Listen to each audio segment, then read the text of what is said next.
Episódio 4 – Covid no Brasil.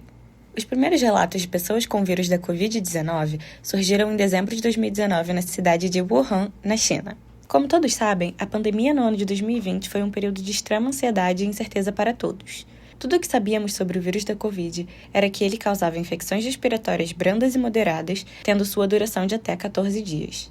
Para pessoas saudáveis, o vírus pode parecer um resfriado comum, porém, para crianças, idosos e pessoas com comorbidades, ele pode ser fatal.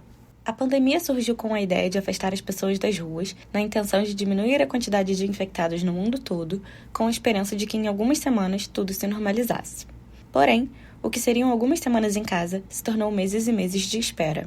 Por conta disso, pequenos e grandes negócios tiveram quedas drásticas em suas vendas, cada vez mais pessoas foram diagnosticadas com ansiedade e depressão, o ensino nas escolas públicas e privadas se tornou precário e, de acordo com a Organização das Nações Unidas, tivemos um número de 70 milhões de brasileiros em situação de insegurança alimentar.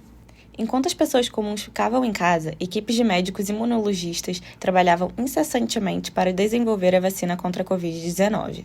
A espera durou cerca de 9 meses, quando no mês de dezembro de 2020 começaram a aplicar a Pfizer em diversos países da Europa e Estados Unidos. No Brasil, a vacina só foi disponibilizada a partir do dia 17 de janeiro de 2021 para profissionais de saúde, depois para grupos prioritários e assim por diante. Este atraso de um mês poderia ter salvado a vida de 31 mil pessoas. Durante esse período de espera no Brasil, 2 grupos opositores foram formados: os que respeitavam o lockdown e aqueles que acreditavam que não era mais necessário. Este segundo grupo foi, muito provavelmente, influenciado pela desinformação das medidas contra o vírus divulgadas pelo próprio ex-presidente. Essa disseminação de fake news contribuiu para a morte de 700 mil pessoas, cerca de 3 mil por dia. Além disso, o antigo governo contribuiu para um movimento quase inexistente no país anteriormente, os anti-vax. Significado de antivacina: contrário à vacina, ao processo de vacinação através do qual é possível atribuir uma imunidade específica a determinada doença, ou algo ou alguém que se declara contrário às vacinas. Sim, populações concentradas e hesitantes em se vacinar é uma questão grave para o sistema de saúde ao redor do mundo. No entanto, no Brasil não haviam evidências de grupos que pudessem causar esse alvoroço, pelo menos não em larga escala. O que acontecia aqui era uma divergência de pensamentos com relação à vacinação. Isso ocorre por motivos religiosos, estilo de vida, descrença na ciência ou até mesmo medo do desconhecido. Contudo, após a ampliação de notícias e truques falsos para acabar com o vírus da Covid, parte da população se tornou cética com a imunização que a vacina poderia proporcionar, o que acarretou no primeiro declínio das pessoas vacinadas nos últimos 20 anos. Segundo o Observatório da Atenção Primária à Saúde da Associação Humane, no ano de 2021, a média nacional ficou em 52%. Hoje, o Ministério da Saúde ainda precisa lutar contra as consequências dessa falta de vacinação. Doenças praticamente erradicadas voltaram a aparecer no país, reforçando ainda mais a necessidade da imunização. Atualmente, o Ministério da Saúde promove 3 campanhas de vacinação por ano. São elas a influenza, multivacinação, que consiste em todas as vacinas das crianças e adolescentes, e Covid-19. Essas vacinas estão em todos os postos de saúde do Rio de Janeiro. Chamamos a Priscila Carvalho, chefe de enfermagem, para explicar como está a campanha vacinal após esse período de declínio.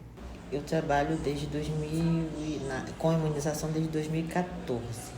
Então, a gente tinha uma cobertura anterior que era bem maior, mais ampla. Aí veio o Covid, vieram algumas questões como a restrição, as pessoas não estavam saindo de casa. Então, houve assim, uma baixa muito grande na questão vacinal.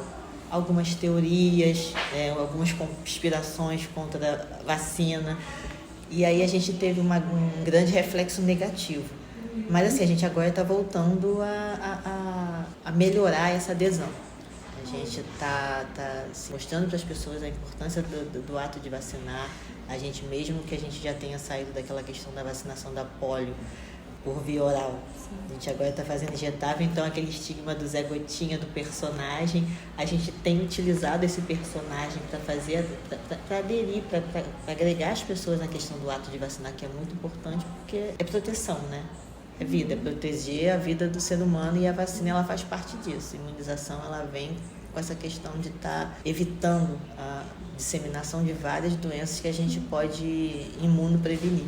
Apesar de termos recuperado uma parcela das pessoas que deixaram de se vacinar, devemos notar essa baixa e lutar contra ela. Isso não é apenas dever do Estado, mas também da população de se atentar à programação anual de imunização. Conforme a OMS, o percentual ideal é entre 90% a 95% da população vacinada. Devemos sempre nos lembrar do quão longe fomos devido aos avanços da ciência e tecnologia. A história da saúde brasileira é muito vitoriosa, porque aprendeu que a informação sobre a importância da imunização é tão relevante quanto as próprias campanhas vacinais. Não podemos nos deixar levar por ideias que não têm comprovação científica. Que possamos lutar a favor dos avanços da medicina para que cada vez mais tenhamos um Brasil seguro e altamente imunizado.